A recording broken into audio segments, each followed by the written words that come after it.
Everybody, and welcome back to the European Soccer Show. With me, as ever, is the equally charming and far more handsome Leo. Hello, Leo. How's Hi, Daniel. How are you? Oh, I'm excellent. I'm clearly in a very good mood, despite the fact that the UK is currently experiencing the 500th day in a row of rain, and everybody's miserable. But so far, do you want to know something? It's the same thing in France. In Paris, it's been raining for 2 weeks now, and it will be for two more weeks. That's right. Well, I'm sure that's why everybody tuned in to listen to the weather chat. But in fact, no, we're going to move on to other things. It was pouring goals. That's what it was. Raining goals across several leagues. But we'll get into that in due course. But to start with, we're going to talk about the Premier League. And on Friday, Leeds United temporarily opened up a 9-point gap between them and the relegation zone after they won 3-1 against relegation rivals Nottingham Forest. Yes, another goal for Dominic Calvert-Lewin. And on Saturday, to talk about 9 points, Arsenal briefly had a 9-point lead at the top of the table after they defeated Sunderland 3-0, with goals coming from Zubimende and 2 from Victor Gyökeres, none of which were set pieces. Ooh. Elsewhere, you also had Manchester United defeating Spurs 2-0. We'll talk a little bit about that shortly. Bournemouth 1, Aston Villa 1. Aston Villa's title challenge well and truly over, but also now at risk potentially of losing a Champions League spot. Discussion. Elsewhere as well, West Ham United really buried Burnley. So that's the 2 relegation places almost certainly gone after defeat West Ham 2-0 at Burnley. Meanwhile, in the surprising European chases, Fulham lost at home 2-1 against Everton. Everton coming from behind to win there. Chelsea defeated Wolverhampton Wanderers 3-1 at Molineux with a hat-trick for Cole Palmer, 2 of which were penalties, all in the first half. And the last match on Saturday, Newcastle United's poor form continues, losing at home against Brentford 3-2.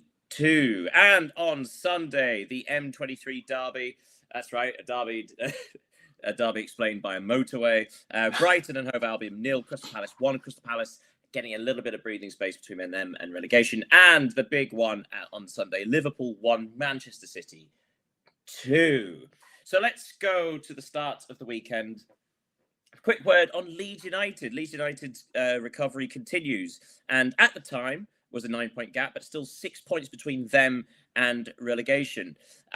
Leeds United, it feels like while at home, while at Ellen Road, it feels like they could take on anybody at the minute at Ellen Road. Yeah, it's not the time for the tribal trivia, but I got a statistic for you. They have won 22 of their 29 points at home this season, Leeds United. So, yeah, you're right by saying it's so difficult to win there. For example, I remember I think it was a Monday night game against Chelsea 2 or 3 months ago. I remember we've talked about that, but I remember what a game it was, and it emphasizes everything which Ellen Road is, in my opinion. Well, also it heightens the fact that it was another night match. It was a Friday night match, and there's this weird statistic saying that Leeds United have won every match this season played at night. Yeah, so, you're right. Perhaps they're just night owls as well. But also, apart from anything else, it felt like a big moment because, of course, Leeds United, Nottingham Forest, neck and neck at the time.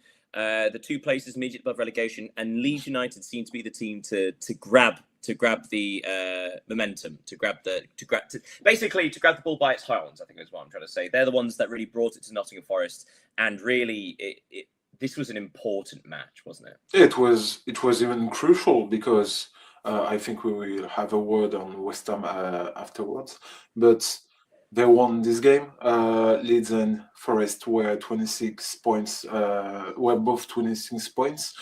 So now the winner took it all. I think we can say like that because the winner took it all, much like ABBA. Yeah, because they are now 6 points ahead of the relegation zone, and most importantly, they are level with Tottenham. Well, yes, I was actually going to bring this in. So I want to talk more about, because we tend to speak about the same teams each week, and I wanted to open up a bit more about the relegation spot. First of all, for credit for West Ham United and Nuno Espirito Santo, who it did feel like he was also at risk of losing his job only about a month ago. And yet West Ham's turnaround has been fantastic. It does coincide with them hiring that new assistant manager. I forget his name, but he was formerly manager at Rayo Vallecano a few years back.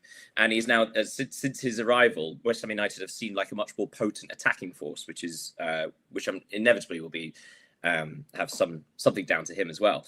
But credit to West Ham United and Nuno, because they are, had this not happened, then the 3 relegation spots would have been sewn up really by now. And yet they've won 3 of their last 4 matches. They are within touching distance of Nottingham Forest and only 6 points behind Leeds United still and Tottenham Hotspur. They deserve credit for keeping themselves in the fight. And also some impressive victories recently. Yeah, and we were talking about Leeds United minutes ago.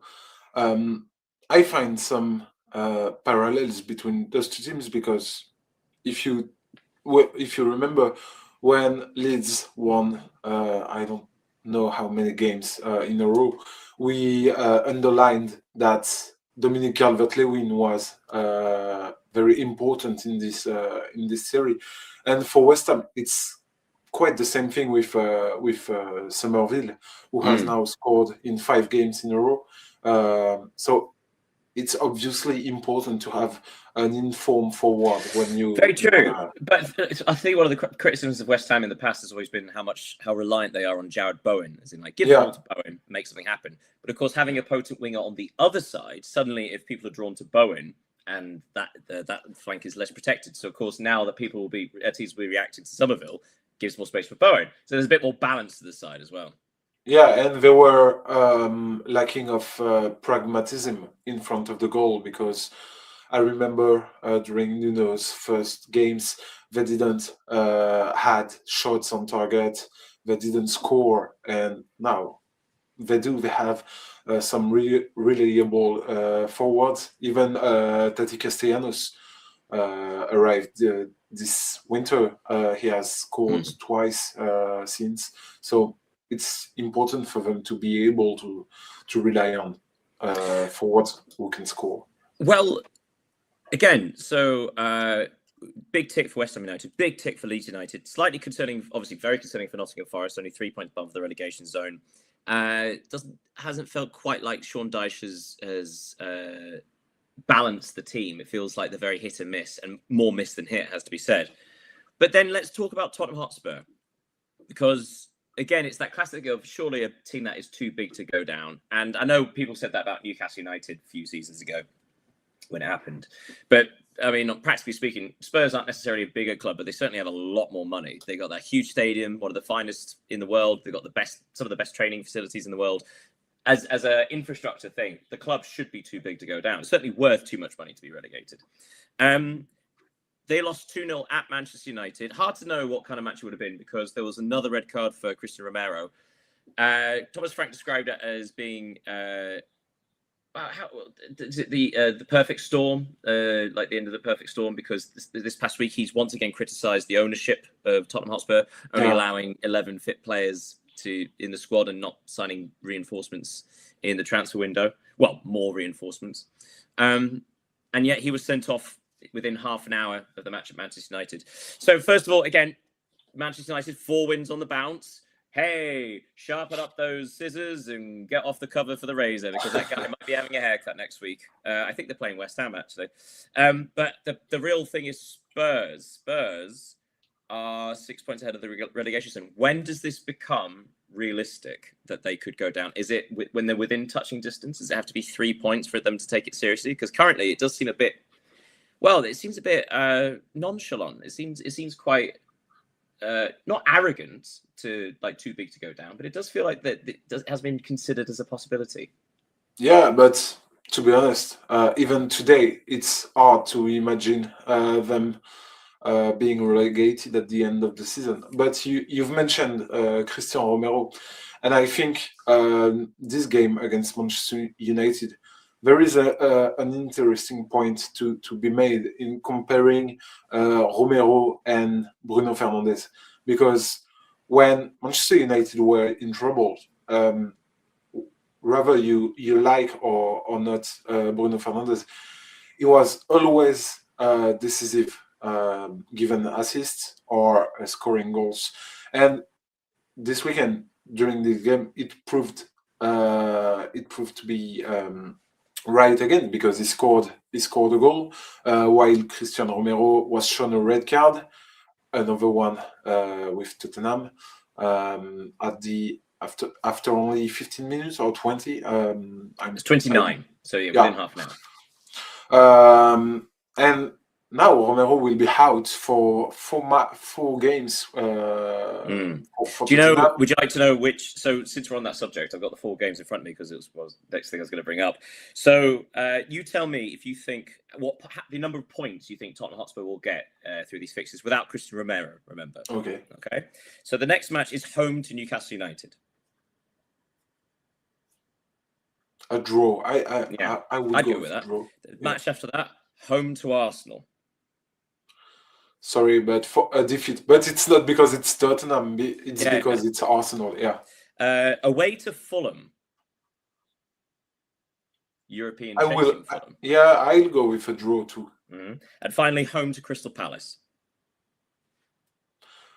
Given the form of Crystal Palace, I would tempted to go with a win, but with Tottenham, we can also expect another draw. I think what I'm getting at though is like, how many points do they need from these games for them not to be in trouble? I guess, like, for example, if they don't win any of them, I think it's feasible to say that if West Ham win one more of their matches, and like essentially over the next 4 games, West Ham United have an opportunity to catch up a bit more. So realistically, like the next 4 matches are vital because they could feasibly. Well, I mean, the next 2, especially home to Newcastle, God knows what will happen there. Those the 2 most underwhelming teams of the season, and home to Arsenal, possibly certainly the most consistent team of the season. Within 2 matches, they could be within touching distance, and suddenly panic stations. Yeah, of course. But the thing is, you've mentioned West Ham. I took a look at their schedule for the end of the season. It will be tough with some big names in it. So that's maybe the symbol of hope for Tottenham. But of course, with you've mentioned the training facilities, the stadium, the big club status, their player, and they're still in the Champions League. They're still having to do the league. Yeah, but everything they shouldn't be at this place in the league. It's unbelievable.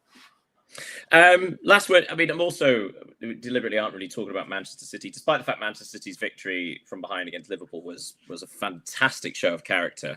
And it was interesting how the commentators and the people afterwards talked about how up until the 84th minute when Bernardo Silva equalised, the title race was over because they were 9 points behind, and yet turned it around and now it's 6 points, and the title race is back on, despite the fact it's the same number of points behind as they were before.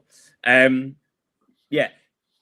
word on Manchester City. A terrific show of character, and it really felt different, didn't it? Because they've been very underwhelming since the turn of the year, and yet today they stood out and were counted for.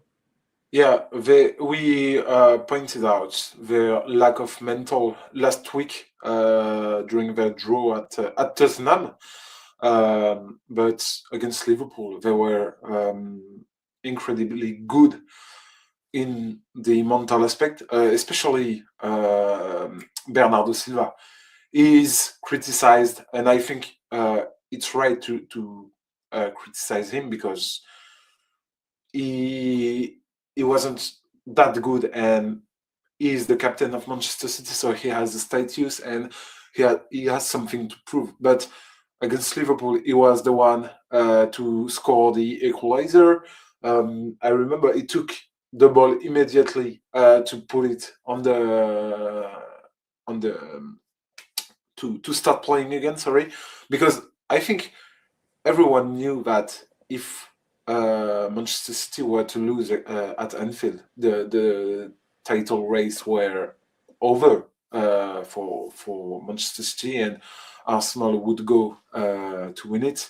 But now they are now only 6 points ahead They know how to deal with the pressure of a title race also, because Manchester City, they have won 4 titles in the last years. Although we should point out many of these players now at Manchester City weren't involved in that team because this is the Yeah. squad turnover. I mean, obviously, Yeah. several of them still do, several key players, but actually, good number haven't had that experience. Yeah. And we do have to move on because we do need to finish the Premier League. But before we Of do, course.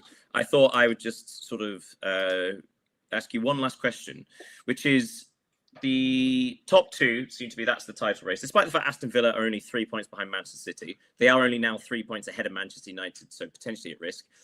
But Liverpool, the other fallout from Manchester City defeating Liverpool at Anfield is that Liverpool are now 4 points behind Chelsea in 5th, and 5th will almost certainly be a Champions League spot. So it does feel like Liverpool, of all the teams that have spent big this season, Liverpool really need to get in the Champions League.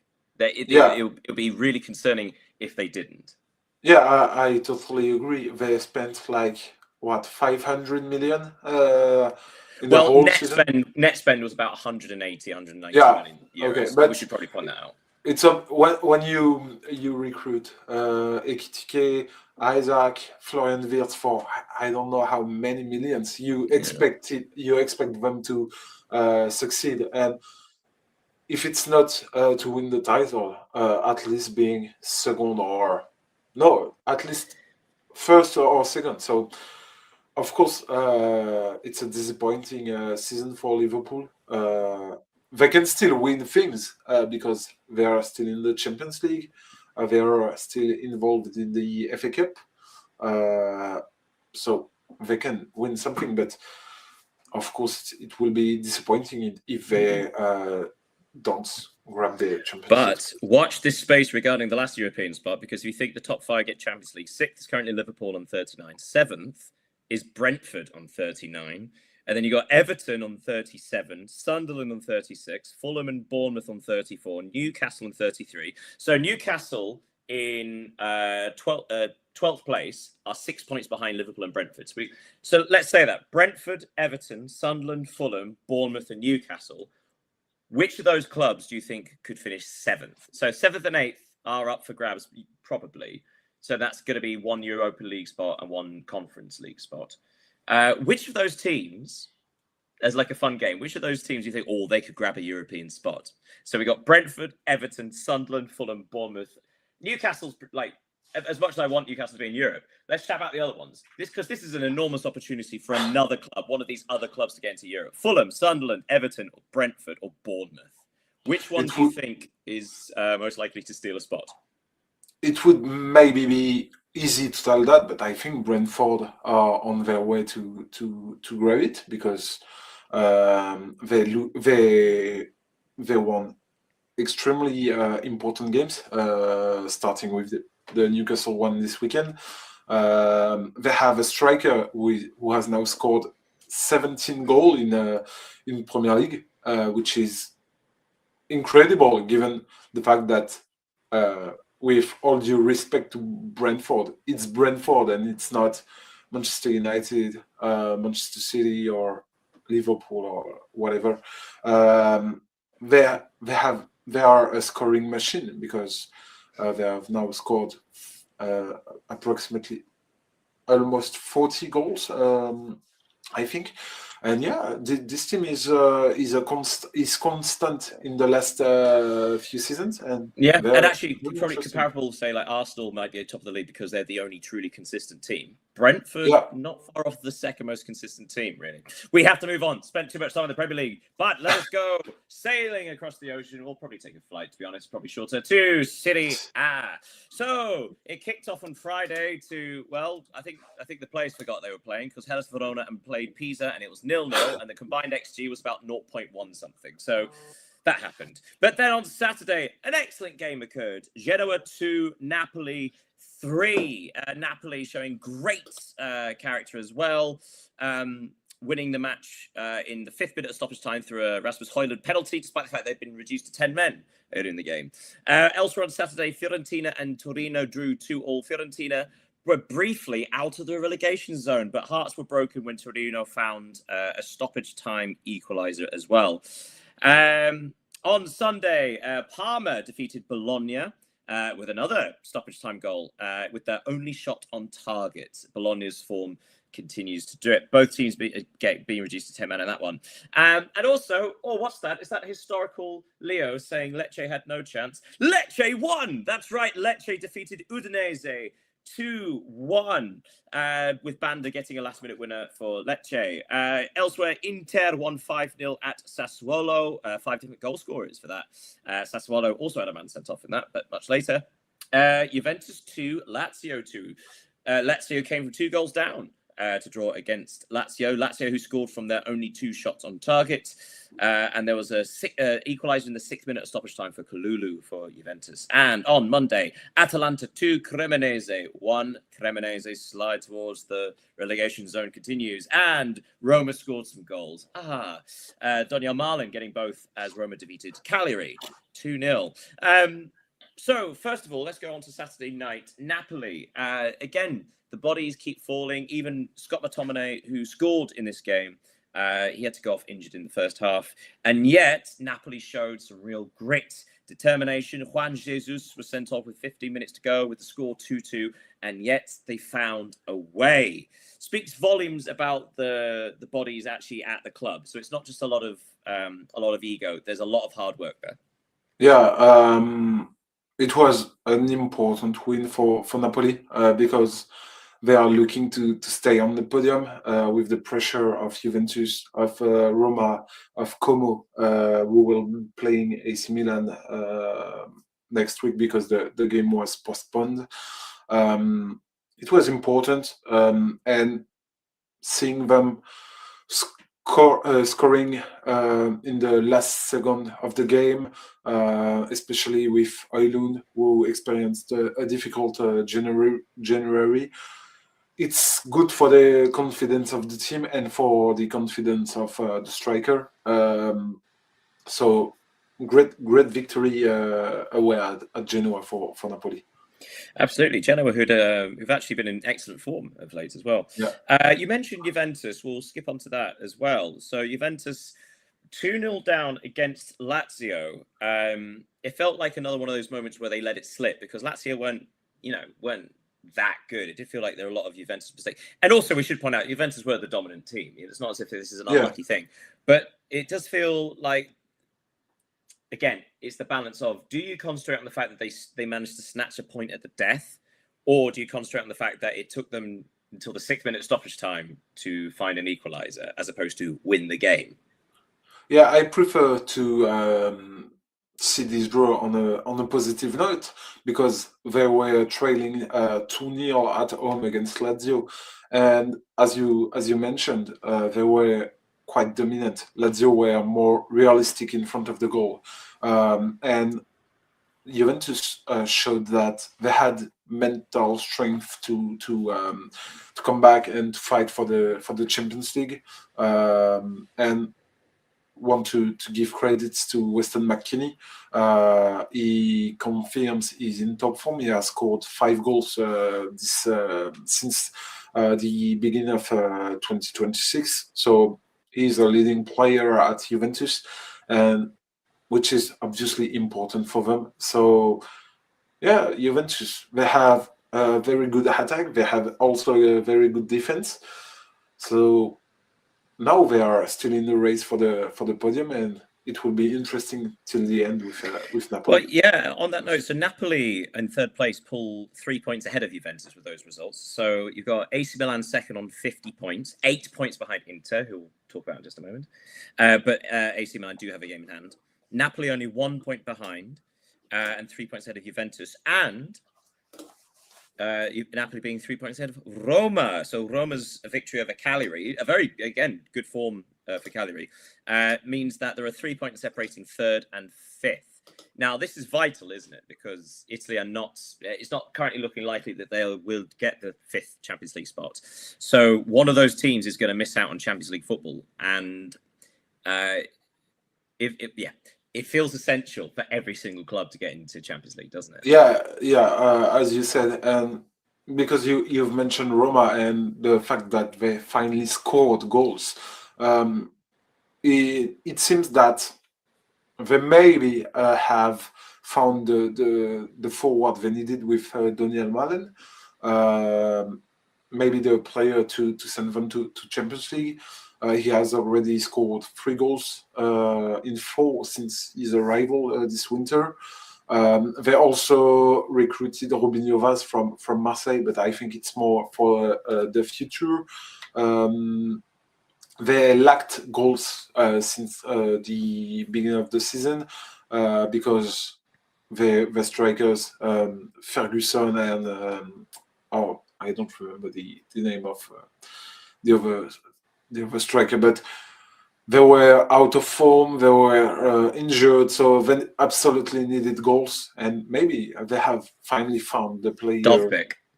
Yeah, Dovbyk, Artem Dov, who had a terrible season at Girona last season. So they finally have found the forward that suits them.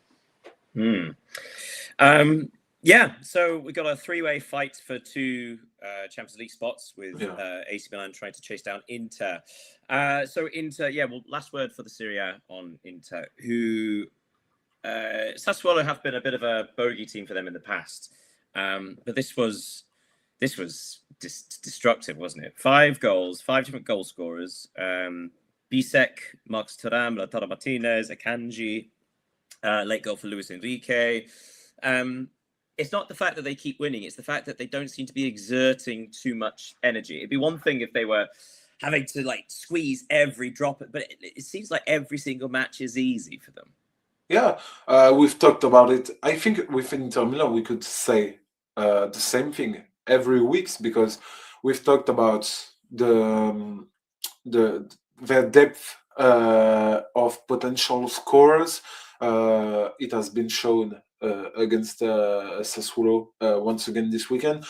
As you mentioned, they scored 5 with 5 different goal scorers, 2 defenders, 1 fullback, 1 forward. So everyone in this team is capable of scoring, and that's why they are so lethal in front of the goal and so dangerous to their opponents. So last word, I mean, just before we leave Serie A, we should probably point out that from 14th place downwards, only 2 teams won, Parma and Lecce. Fiorentina briefly out of the relegation zone before Torino's equaliser. But also Lecce's victory means Lecce are 3 points ahead of Fiorentina now. So Fiorentina, it feels like, despite the fact that they did sort of pull themselves up a little bit, that's now only 1 win in their last 6 games. Although, to be fair, they have had some difficult fixtures. They're still in it, but it does feel like Fiorentina need to react now. And not only that, but now Lecce seem capable of actually catching Cremonese, who have only picked up 2 points in the last 6 games. Yeah. I think they're winless in 10, 11, something like that. So the fact that Cremonese, Lecce, Fiorentina, they're much like your Champions League fight, it feels like those 3 are going to be the ones fighting out for that last relegation spot, because it looks like, even despite the fact they're only 6 points behind, Pisa and Hellas Verona just seem incapable of any victories. Yeah, it will be a tough battle till the end. You've talked about Fiorentina. Of course, it's a shame that they have lost two vital points in the race for the relegation, especially since Pisa, Verona, Lecce, and even Parma, they have all registered good results. So it was important for Fiorentina to win this game against Torino side, who have been experienced difficulties these past weeks, but they haven't, and conceded the equalizer that way in the dying seconds. It's obviously sad for them. Okay, well, in that case, let's pop off to Germany, shall we? And the Bundesliga. Right, well, looking on Friday, Union Berlin and Frankfurt shared a 1-1 draw. Nothing much to report about, but so much happened with only 10 minutes to go. Frankfurt scored with 7 minutes to go, and then they had a man sent off, Højlund, for a second yellow. Sorry, that was Brown scored on the 83rd minute. Højlund scored 2 minutes later. Sorry, Højlund got sent off 2 minutes later. This is a terrible roundup. Querfeld scored 2 minutes later for Union Berlin. Mad last 10 minutes for that game. On Saturday, Freiburg defeated Werder Bremen 1-0 despite having a man sent off with half an hour to go. Heidenheim lost at home to Hamburg 2-0. Mainz in the relegation zone since the opening day of the weekend. They've been bottom for the last, I want to say 4 months. They defeated Augsburg and lifted themselves out of the relegation spot. The turnaround has occurred. Speaking of which, St. Pauli, an incredible defeat of Stuttgart, winning 2-1 at home, which means St. Pauli also trying to get out of the relegation zone. Borussia Dortmund had an impressive 2-1 victory at Wolfsburg. Nervy moment, but a late Girassi's goal actually closed the gap to Bayern to 3 points. Briefly. Anyway, Borussia Mönchengladbach drew 1-1 with Bayer Leverkusen. And then on Sunday, RB Leipzig defeated Köln at Köln 2-1. A couple of goals for Baumgartner. And then Bayern doing Bayern things, defeating the unstoppable Hoffenheim 5-1, as one does. So let's start with Bayern. So there's been a bit of talk, because obviously the last 2 games, Bayern only picked up 1 point from the last 6. And there was this conversation of, is this going to be a difficult game for Bayern, or are they just going to wake up once a big team comes along or a dangerous team comes along? And lo and behold, a 5-1 victory. But that's not the whole story, is it? No, it was a risky game for Bayern, given the fact that Dortmund had won the day before. So they absolutely needed to win this one, because there will be Bayern Munich, Borussia Dortmund in the coming weeks. So a win a Dortmund win could have allow them to equalize in terms of points. But Bayern did what Bayern do the best. They just crushed Hoffenheim. Of course, they were helped by Akpoguma's sent off after 15 minutes, but they were just great. So we should say that this is very much the game of Luis Diaz. Not only did he get a hat trick, but he won both penalties for which Harry Kane scored both goals. So that's 5 goal involvements in one game for Luis Diaz, which is the first time in the Bundesliga a player has had 5 goal involvements in one match since Robert Lewandowski. It was since November when Michael Olise got 5. Michael Olise, he put 4 assists, no?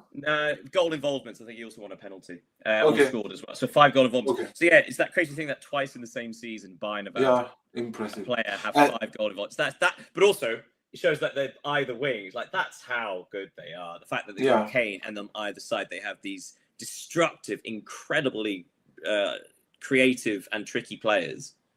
And which is interesting, it's the fact that there were questions or concerned about Luis Diaz's arrival at Bayern Munich last summer, because we asked where Liverpool right to sell him, where Bayern right to buy him at like 70 million euros, 60 million pounds. But the fact is that today, I don't think his management regrets to have invested. He has scored a lot of goals, 18, sorry. Delivered 14 assists in 30 games, so great involvement. Yeah, it's kind of incredible. This is a sort of Ballon d'Or discussion, depending on how well Bayern do in Europe. A word on Dortmund, yet again not looking completely convincing, but yet again finding a late goal and showing the fact that they will fight to the end to get these necessary points. If only, not obviously, this is not necessarily a title race, but it certainly is still alive. Yeah, they are on a 14-game unbeaten run in the Bundesliga, which is obviously amazing. It's also the longest currently. Yeah, they have only lost 1 game, as Bayern did. They are. You mentioned their last-minute goal. They are managing to snatch crucial points at the end of games now, and to be honest, I don't think they will catch up with Bayern Munich. But if they want to. The fact that Serhou Guirassy finally find back his form by scoring goals, it will be important for them because they desperately need a striker to score these crucial goals, and Guirassy is one of them. Yeah, also, and we should probably say a word for Hoffenheim, because having a man sent off so early is not necessarily a reflection of the game itself. So Hoffenheim were still brave after having a man sent off. They hit the bar when it was 1-0. Yeah, I think they scored. So, and of course they scored. Yeah. They did equalise, didn't they? I think they had a chance to equalise again, or certainly bring it back to 3-2. So the fact is that this was a closer, or Hoffenheim a better performance than it sounds. But also it was a bit of a free hit. The fact that they had Courts all this up, they were third. I mean, they still are third. Having that 3-point gap over Stuttgart and 6-point gap over RB Leipzig. Again, free hit. And actually, despite the fact that, despite the weekend, they are still 3 points ahead of Leipzig and Stuttgart. So they're still in prime position to try and fight for third place. Yeah, it will be interesting to see if they can, because there will be pressure then from Leipzig, from Stuttgart, from Leverkusen with a game in hand. So it will be interesting to see if they can resist the pressure of this Champions League race. And we have to talk about Mainz. Yeah. There was genuine talk about them being the first relegated team. Written off, 4 wins in the last 5 matches since changing manager.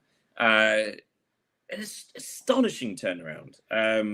They're now 14th, and if you don't know what it means, so at the bottom, Heidenheim on 13th. St. Pauli, again, brilliant victory for St. Pauli out of nowhere. Keeps them within touching distance of the teams above them. But then we got some big teams in Werder Bremen and Wolfsburg on 19, and then 2 points ahead of them, Mainz. So Mainz are actually clear of relegation. They're within touching distance of the playoff spot, but they are clear of the relegation zone. Again, an astonishing turnaround. Yeah, and it shows that the race for the battle for the to avoid relegation is extremely difficult in the Bundesliga and really disputed, because with a free win series, they can grab some places, some spots, and if, for example, they win another game, they could even be 11th in the table. So it's interesting to see that a lot of teams in the Champions League, they are approximately at the same level, and a win can change everything for them. Yeah, absolutely. And speaking of which, if you look at, say, like Köln in 10th place, only 4 points ahead of Werder Bremen in the relegation spot. Yeah. So you have a lot of teams like Köln, Hamburg, Mönchengladbach, Augsburg, all looking over their shoulders all of a sudden, all getting very nervous. Yeah. Right, we should park the Bundesliga there. But you know what? Let's take a small soiree into La Liga. I think, well, it wouldn't be a soiree. It would be the Spanish version. I don't El Paseo. Ah, that works. This is why you don't need an English speaker, for a native English speaker for these. Hablo un poco español, si quieres. ¿Dónde está la bit? No, you know what? I don't understand a word of it, but Bad Bunny, I loved it anyway. Right, so La Liga. So looking at La Liga on Friday, Osasuna's returned to form. Astonishing potential sprint for Europe. Osasuna went up to 8th place with a victory at Celta Vigo, 2-1. Their 3rd win in 4 matches. On Saturday, Barcelona, a nice, a little soiree to Mallorca, at home against Mallorca, 3-0, with goals from Lewandowski, Lamine Yamal, and the turn of Marc Bernal. Real Sociedad's also charging towards Europe, despite their relegation fears only a short time ago, beating Elche 3-1, their 4th win in 5 games. Real Vallecano and Real Oviedo was postponed. We'll talk about that shortly. And then on Sunday, Getafe had their first win in 11, I believe it was, winning 2-0 at Alaves to ease their relegation concerns. Athletic Club won a chaotic match against Levante, 4-2. Sevilla and Girona shared a 1-1 draw. Atletico Madrid lost at home against Real Betis, with Anthony getting the only goal. A lovely goal as well. Real Madrid had a fairly easy 2-0 victory over Valencia, but again, did not look good. And then finally, last night on Monday evening, Villarreal beat Espanyol 4-1. So a quick word on the top 2. Barcelona, a fairly easy stroll in the park. Real Madrid, stodgy, uninspired, but still getting the victories needed. It was starting with Barcelona. It was a clear victory over Mallorca with another goal from Lamine Yamal, who has now been decisive in each of his last 7 games, scoring 6, assisted twice.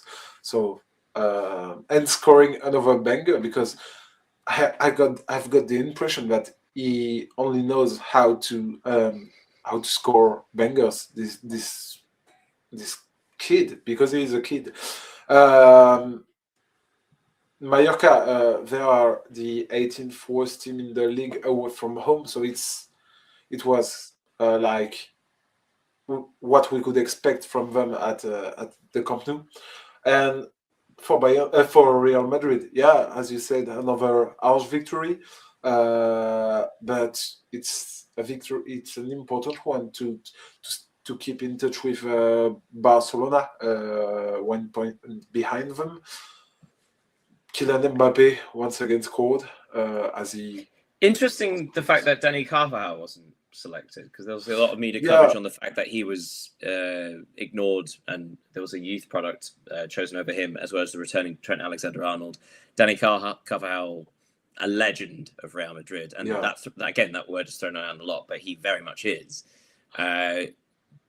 There's an interesting situation considering player power played a role in Xabi Alonso getting the sack. It's interesting that actually the dynamic here isn't good either, despite the fact that Arbeloa is a former player and, it's very much come through their coaching system as well. Strange feeling around Real Madrid. Yeah, strange, but it was the same a few weeks ago. You've mentioned the Carvajal's case. I've read a report saying that it should be his last season at Real Madrid. He has been injured this season with some bad injury, so he seems to have lost his place, despite the fact that Trent Alexander-Arnold has been terrible since arriving at Real Madrid. So there is, of course, a problem with Carvajal. So let's should probably say that Trent's also had a lot of injuries. It's not. There's not been a period of consistency. Of course, but when he played, he was not really good. Still finding his feet. Yeah. So yes, Barcelona, Real Madrid still at the top. Third, Atletico Madrid, but only just level on points with Villarreal, who still have a game in hand. So Villarreal, we've said before, real opportunity for them to finish third, and their game in hand is against Levante down in the relegation zone. In fifth place, Real Betis, 7 points behind Villarreal in that fifth spot, potentially a Champions League spot. But then beneath Betis, there's an interesting thing going, because Espanyol, despite the wonderful season they've had, that is 4 losses in the last 5, only 1 point in that time. They're dropping rapidly. Celta Vigo have lost momentum as well, only getting 1 point from the last 3 games. And yet, Real Sociedad, 4 wins in the last 5, and now only 3 points behind 6th place. Despite the fact that they had a terrible first half of the season, there is an opportunity for them to find European football. Yeah, because they have been really great. They have been doing great under Pellegrino Matarazzo. He's still undefeated at the helm of Real Sociedad. He won 5 games, drawn 2. He has won an average of 2.4 points per game. So they're now close to Europe. And when you take a look at the form of Celta and Espanyol, who have lost their last 4, they conceded 11 goals, Espanyol, in the last 4 games, while they had only conceded 20 in the last, 19th. So it shows that their defense is lacking something they had in the first half of the season. Celta Vigo, they will play in Europa League also, so of course it will drain some energy. Opportunity knocks, and we should add a little word. So obviously, it's well documented the intense relegation battle. 11th place, the entire bottom half of La Liga separate. Well, Getafe in 11th at 26 points, Rayo Vallecano in 18th, the last relegation spot, 22. So 4 points separating 11th and 18th. But the strange situation where Rayo Vallecano, Levante, and Real Oviedo all have a game in hand, although Vallecano and Oviedo play each other. The teams above them, Valencia, Mallorca, Elche, Alaves, Sevilla, again, looking over the shoulder. Quick question: in the last six games, which team in La Liga has the worst form? Who's picked up the fewest points in the last 6 matches? Maybe Espanyol, because they have lost four in a row. Yes, but they got a win before that. So they've got 4 points out of 6. It's a bit of a. It's Elche. Elche, again, a team that had such an incredible, wonderful start to the season. They're now only 2 points ahead of Rayo Vallecano. No wins in 8, I believe it is. They've lost 3 in the row. They're dropping fast, aren't they? Yeah. And these other teams that are, picking up. Mallorca have won a game. Alaves have won a game. Girona turned it around brilliantly. Even Getafe just won a match. So you have all these teams that are sort of jumping up, and Elche just can't seem to get the win. Yeah, but the fact that they have, fortunately for them, they had a great first half of the season with wins and draws, important wins and draws. But yeah, they are now 2 points, just 2 points in front of Rayo Vallecano. So that absolutely need to gain some points, because it will be tough, even if Levante win their game in hand. Speaking of Levante, I don't know if you saw the 2 goals against Athletic Club. Maybe the 2 best goals from a defeated team. To be honest, it was. I did see that there were 4 goals in the last 10 minutes of the game and stoppage time. Yeah, but if you have the occasion, take a look at Levante's 2 goals. Brilliant. Sure. So, and also, I should have last thing to talk about in La Liga, the fact that Rayo Vallecano and Real Oviedo, the match was postponed. Because of rains. Sorry? Because of the rain? No, it's very strange. So Rayo Vallecano, there's been the whole season, their pitch has been in terrible state. They've got terrible training conditions, like players showering cold water, that kind of thing, right? And then the owners decided to, the night before the match against Real Oviedo, vital relegation clash, they decided to replace the pitch the day before the match. So then Real Oviedo turn up, as do the officials from La Liga, and it's obvious that the game can't be played, so it's postponed, despite the fact that not only have the team Real Oviedo travelled for the match and all the fans and all of that. Yeah, so it was postponed. So now Oviedo, I believe, are considering a legal challenge against Vallecano. But it also led Santi Cazorla to criticise La Liga on social media and comparing it to the Premier League, saying it's light years apart. But yes, so we have to leave La Liga there. And finally, now it's a soiree. Now it's a lovely, tasty little over to France with Ligue 1. And also, have you done your laundry recently? Because there are a lot of clean sheets in Ligue 1. So yes, 18 teams, 10 clean sheets. On Friday, Metz and Lille played out 0-0. A terrible game. Yes. Well, I think there are a couple of those. Anyway, Lens exit game against Rennes, defeating them 3-1. We will talk about that. A couple for Brest. That's right, a pair for Brest. 2-0 victory over Lorient. Nantes lost at home against Lyon, despite the fact that Lyon had a man sent off. We will talk about that as well. Lyon 1-0 victories there. And then, if you've heard of Super Sunday in Britain, well, it was Sleepy Sunday in Ligue 1. Eventually it wasn't. So you had Nice and Monaco, 0-0. Angers and Toulouse, 1-0 to Angers. Auxerre and Paris FC, 0-0. Le Havre actually won quite a fun game against Strasbourg, 2-1. Strasbourg having a man sent off in the first half hour. But then you felt the earth move, the seismic shake of the giant awakening. Paris Saint-Germain in Le Classique. Is it Le Classique? Yeah, Le Classique. Paris Saint-Germain 5, Marseille Marseille, who at one point was mounting a title challenge. Marseille, who were the closest competitors last year. Marseille, who scored one of the most dangerous teams. And didn't Marseille defeat them earlier in the season? And yeah, and came close to defeating them out in Kuwait as well. Paris Saint-Germain 5-0. Let's start there. It was partly terrifying, but also Marseille were awful, weren't they? Yeah, they were, and it was interesting because at the end of the game, Ousmane Dembélé was being interviewed by the French TV shows, and he said that he wanted to put a statement with this game. It reminds me of PSG's last season when they were having a difficult first part of the season, and then being European champions with incredible performances and everything. So they sent a strong message, of course. They took back the lead to Lens.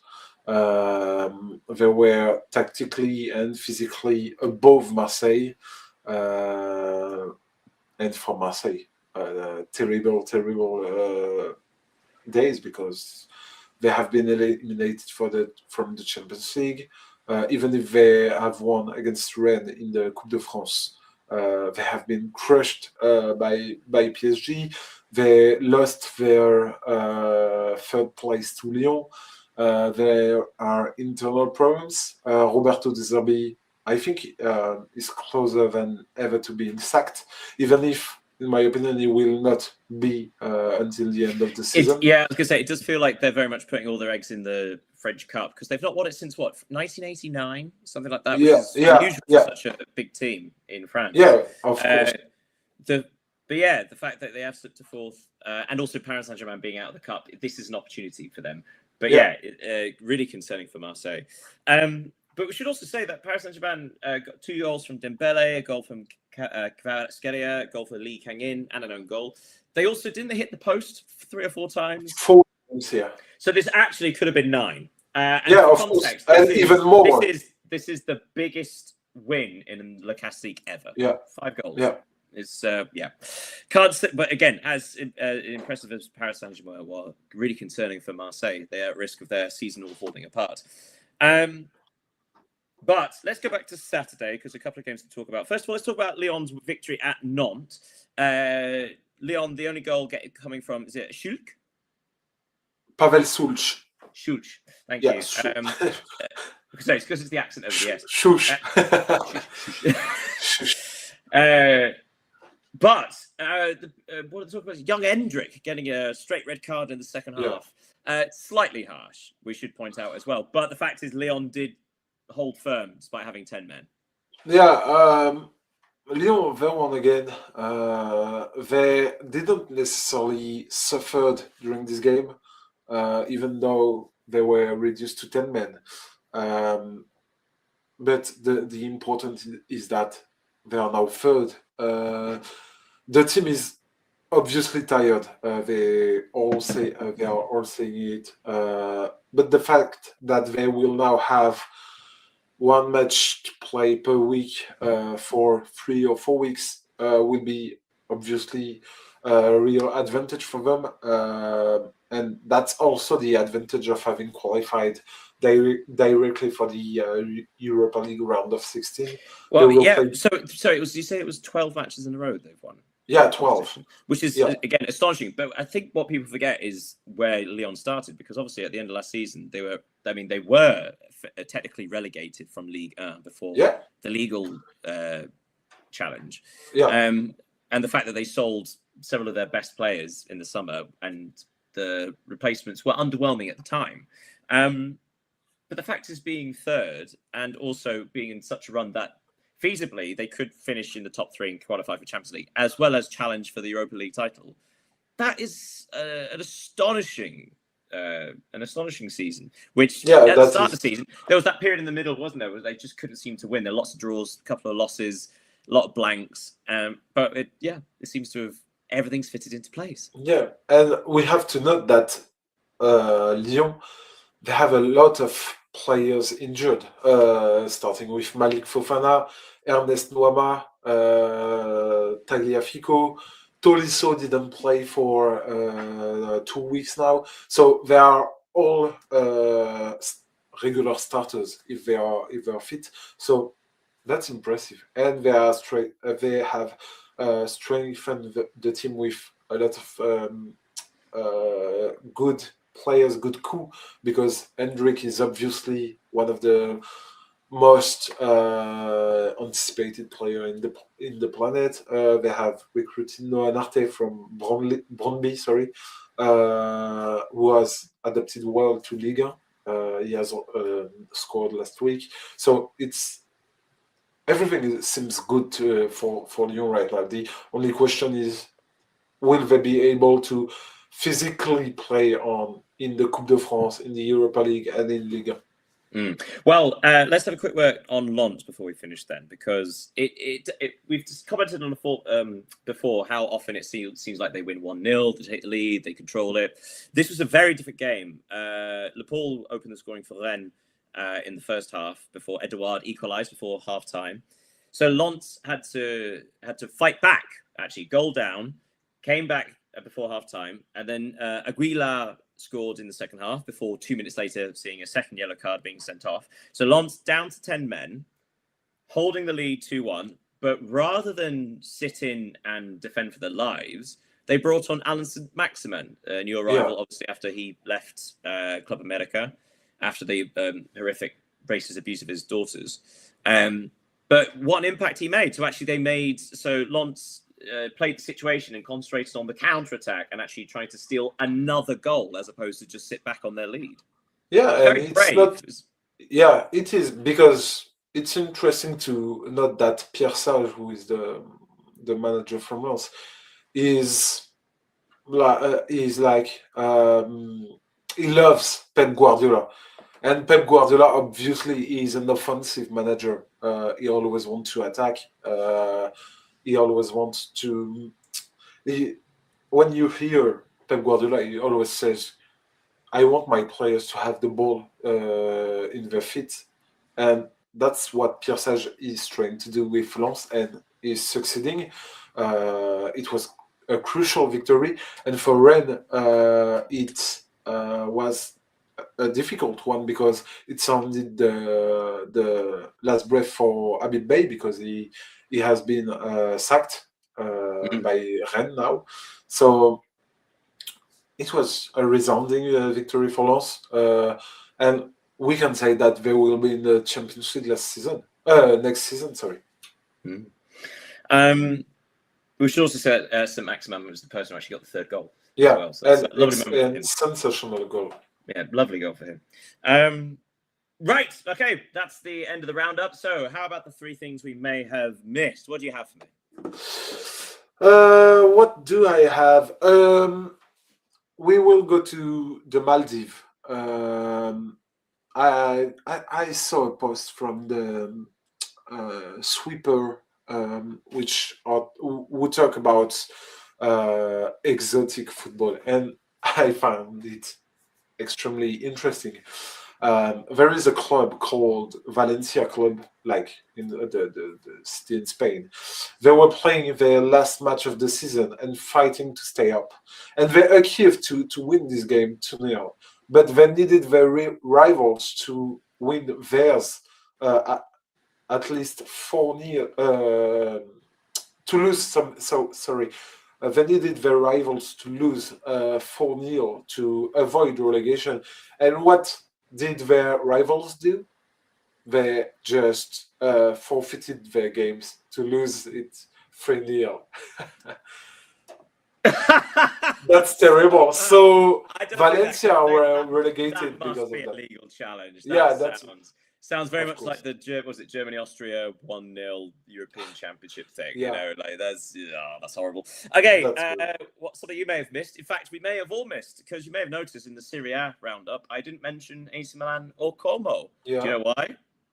Because their game was postponed. Well, sort of. This was the match that was meant to be played in Australia. Oh yeah, this was meant to be happening, but of course it didn't happen for whatever reasons. Fortunately. yeah. Was that can worms? But so they'll be playing next week, midweek. But yeah, so that's why we didn't mention AC Milan or Como, because they should have been playing in Perth, but alas, didn't happen. Anything else we may have missed from you? Yeah, just an information that came up this afternoon saying that Saudi club Al Ittihad has reportedly begun negotiations with Mohamed Salah over a transfer for next summer. A substantial contract. Yeah. So, well, you know what? If Ronaldo might be leaving the league, they need a new poster boy. Yeah. We don't have time to talk about Cristiano Ronaldo. That would have been a fun one. Actually, you know what? One other thing, just not something you may have missed, but I just want to keep you updated. Last week, I mentioned that there were 5 teams in the entire of Europe that have not won a single game in their entire season. In fact, there's one team that's only got 2 teams. They've only got a single point, one of whom have only got 5 goals in 19 matches. Well, it's 2 matches later. They didn't score, so they're still on 1 point. Still 5 goals in 21 matches. They've got a goal difference of -46. They are 21 points behind the next team above them. That's Paralimni in the Cypriot lead. But you know what? Keeping all over this, our friends at AFS in Portugal, the only team in the top 10 European leagues not to win, they are still winless after facing Famalicão in 6th place. But now they're playing 7th place. So I'll keep you updated as we go along for ABS. Do you have a trivial trivia before you leave? No, I don't. Do you? I have a couple. One's very easy. One's a bit harder. One is, in the Premier League, in the last 5 seasons, which player has been sent off more than any other player? Cristiano Romero. Yes, of course it is. His 6th sending off in just 4.5 seasons, which is kind of mad, really. But that was an easy one. But here's the harder one, okay? In the entire English football, professional football pyramid, so the 92 football clubs, there are 2 teams that have got an unbeaten record at home. One is Bromley, top of League 2, so the 4th tier of English football, Bromley. Who are the other team? They're in the Premier League. So a team that is undefeated at home this season. That's a tough question because I know Villa, they have lost twice. I think. Yes, they have. Arsenal lost against Man United at home. Yeah. Brentford. It's a good guess. No, they lost. Was it a couple of weeks ago? They lost at home, but it was they have a good home record. You're in the right ballpark. It's not the biggest of clubs. Yeah, I don't. They're not even the biggest club in their region. I don't know. The Black Cat, Sunderland. Sunderland. It's only 2 clubs in the entire English football. Well, football. I saw the stats. I saw the stats this during the weekend. How could I forget that? Right. Well, that brings us to the end for this episode, this edition of the European Soccer Show. Thank you so much for everybody watching. Thank you, Leo, yet again for joining me. Thank you, Daniel. Everybody, keep your eyes out for midweek games. We'll be back. Next week could be a bumper session, lots of midweek matches, lots of cup games. We should probably a little mention because, like, you got the quarterfinals of the Coppa Italia, of the Coupe de France, that kind of thing. But also midweek matches for the Premier League. Tottenham face Newcastle. Will they pull away from the relegation zone? Will Newcastle actually? I was going to say, what's the opposite of underwhelm? I think it's just whelm. Will Newcastle United ever whelm again? Yes, but thank you, everybody. Make sure you follow us on social medias and so on, etc., etc. Goodbye, everybody. Have a great Goodbye, everybody. Have a good day.